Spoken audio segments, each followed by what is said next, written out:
नमस्ते चैम्प्स, कैसे हो?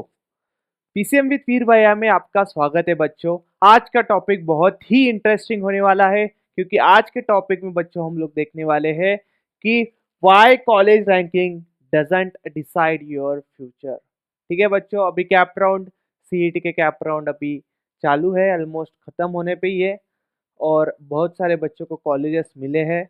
अनफॉर्चुनेटली बच्चों, सारे बच्चों को ही अच्छा कॉलेज मिलता है ऐसा नहीं है। इस साल सीईटी में टोटल 2.25 लाख बच्चों ने इंजीनियरिंग के लिए अप्लाई किया था सीईटी के थ्रू। उसमें से खाली स्टार्टिंग के 10 या 15,000 जिनकी रैंक है उनको ही अच्छा कॉलेज मिलता है।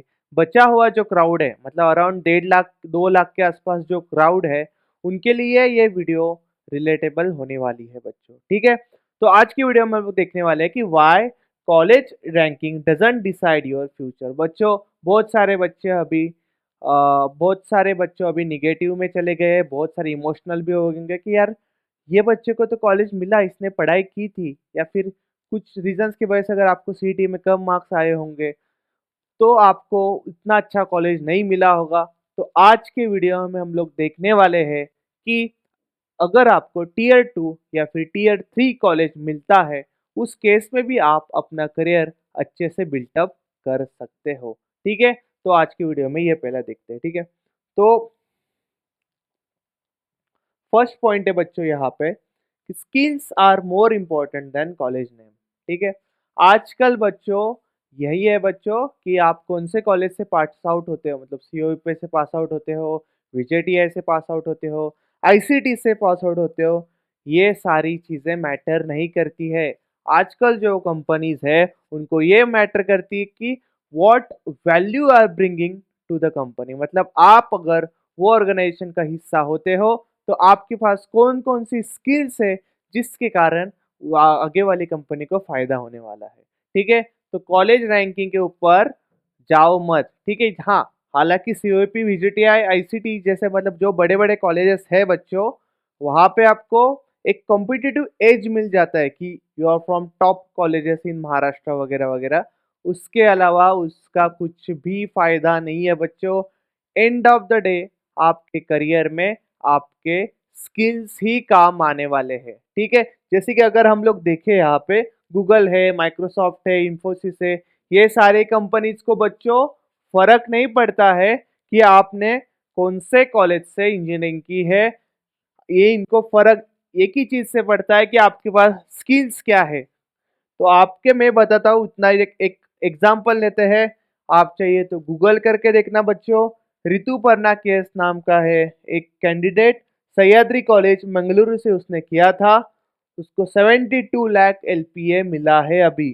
ठीक है, तो ये कॉलेज तो किसी को पता भी नहीं होगा भाई, टीयर 2 टीयर 3 भी कॉलेज नहीं है बच्चों, फिर भी इतना अच्छा पैकेज कैसे मिला? क्योंकि जो भी स्टूडेंट है उसने अपने स्किल्स के ऊपर ज़्यादा फोकस करना चाहिए। क्योंकि अभी क्या है बच्चों, at the end of the day companies क्या देखेगी कि आपके वजह से वो कंपनी को कितना फायदा होने वाला है, वही देखा जाता है बच्चों। आजकल के कॉम्पिटिटिव दुनिया में वही देखा जाता है, फर्स्ट थिंग। सेकेंड थिंग, अभी आपको लगता है यार मैं तो अभी नॉर्मल टीयर 2 टीयर 3 कॉलेज में आ गया हूँ, मेरे पास तो अपॉर्चुनिटीज बहुत कम है, मेरे कॉलेज का प्लेसमेंट अच्छा नहीं है। बच्चों, ये आपकी राय है, आप जैसे अपनी दुनिया को देखते हो उसके हिसाब से ये दुनिया चलती है। तो मैं बताता हूँ आपको, अगर आप टीयर 2 टीयर 3 कॉलेजेस में हो, फिर भी आप क्या करो, वो कॉलेज में जो भी क्लब्स है, मतलब जैसे कि कोई कोडिंग का क्लब होगा, हैकाथॉन का कोई क्लब होगा, वैसे क्लब्स आप ज्वाइन करो। कॉलेज में कुछ रिसर्च चल रहा है, वो रिसर्च के प्रोजेक्ट्स में आप ध्यान दो। इंटर्नशिप से, मैं तो बोलता हूँ मैक्स टू मैक्स इंटर्नशिप आपने की होनी चाहिए। ठीक है, तभी आपको आपका जो, क्योंकि इंजीनियरिंग कोर्स है बच्चों, 11th 12th अलग होता है, इंजीनियरिंग अलग है। Engineering is a professional course, वहाँ पे आपके पढ़ाई लिखाई से ज़्यादा आपके पास इंडस्ट्रियल नॉलेज कितना है, इंडस्ट्रियल एक्सपर्टीज कितनी है, रियल टाइम नॉलेज, जो रियल लाइफ में जो नॉलेज यूज होने वाला है उसकी अंडरस्टैंडिंग कितनी है, ये इसकी ज़्यादा इंपॉर्टेंस है रादर देन आपने कोई डेफिनेशन रट ली है।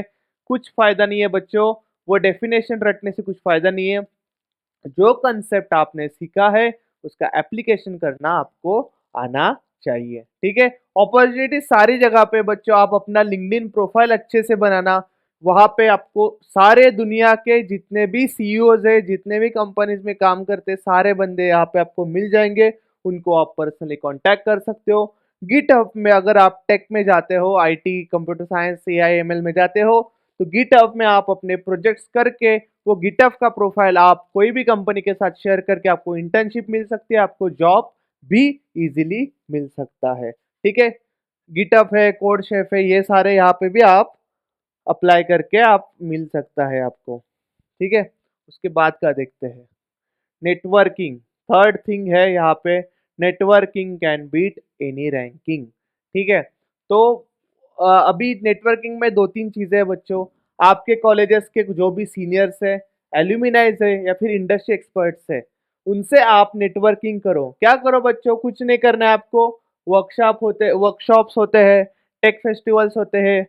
आपके कॉलेज का हो टेक फेस्टिवल, बाकी कॉलेजेस का हो टेक फेस्टिवल, आप उसमें जाओ बच्चों, पार्टिसिपेट करो। लिंक्डइन का बहुत अच्छे से यूज करना, सबके कॉन्टेक्ट्स लेके सबके साथ एक कोई ना कोई एक रिलेशन आप मेंटेन करो।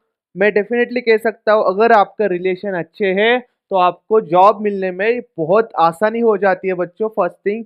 सेकेंड थिंग, अभी इंडस्ट्री में क्या चल रहा है, किसके साथ कोऑर्डिनेट करना चाहिए, ये सारा नॉलेज आपको चाहिए बच्चों। ठीक है, उसके बाद self learning is a game changer.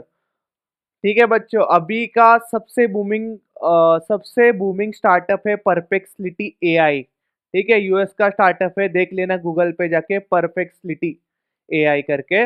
वहां का जो सीईओ है आदित्य श्रीवास्तव, उसने अपने खुद से कोडिंग सीखी है बच्चों।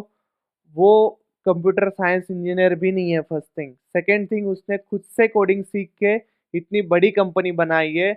आजकल self learning is more important than anything. एक तो इंजीनियरिंग कॉलेज में आप कोई भी कॉलेज लो, टॉप कॉलेज ले लो या फिर बॉटम का कॉलेज ले लो, कोई भी इंजीनियरिंग कॉलेज में कोई भी पढ़ाता नहीं है। आपको खुद से सेल्फ लर्न करना है। तो आप क्या क्या यूज करोगे यहाँ पे, यूट्यूब यूज करो, कोर्सेरा यूज करो, यूडेमी यूज करो, एनपीटीएल यूज करो।